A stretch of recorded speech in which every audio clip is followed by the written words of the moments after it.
Given that she has spent the last few years decrying the threat that Donald Trump poses to our constitutional order, Liz Cheney's endorsement of Kamala Harris came as no shock. Nor is it surprising that the Trump campaign responded with a fact-free tirade that ignored the substance of Cheney's argument.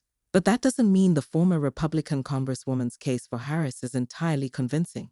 Asked about Cheney's stance, GOP vice presidential nominee J.D. Vance said that her entire career has been about sending other people's children off to fight and die for her military conflicts, and accused her and Harris of getting rich when America loses wars instead of winning wars. Vance offered no evidence for either statement or even for the implied claim that Cheney's endorsement was primarily motivated by foreign policy concerns. If opposition to Donald Trump's foreign policy was what moved her, then it was peculiar for her to support his election in 2016 and again in 2020. Trump was less inclined to intervene abroad than the Democrats back then too. What's different since the 2020 election is that, in the interim, Trump campaigned to overturn its result, culminating in a riot at the Capitol on January 6, 2021. That's the core of Cheney's stated case against Trump.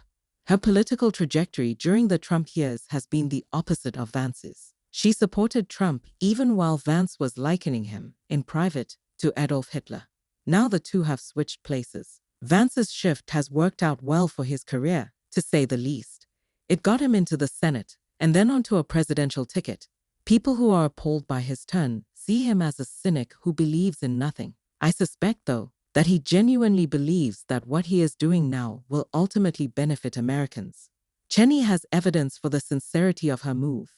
It did not coincide with her self-interest. If she had decided to let Trump's lies about 2020 slide, to keep her objections private, as most Republican representatives who shared them did, she would likely still be in the House GOP leadership today.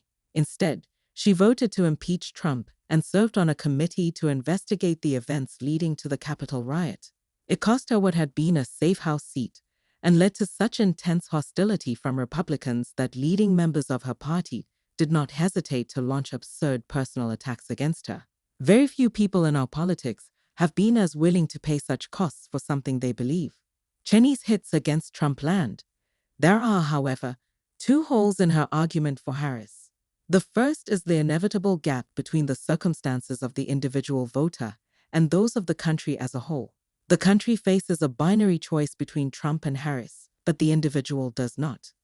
Cheney says that Trump poses so great a threat that she doesn't believe we have the luxury of writing in candidates' names, particularly in swing states. Even in swing states, though, one person's vote is unlikely to determine the election.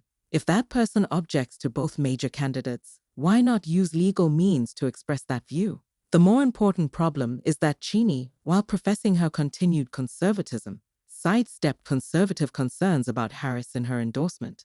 The closest she came was clarifying that she was not speaking as someone who agrees with policies on the left most of the time.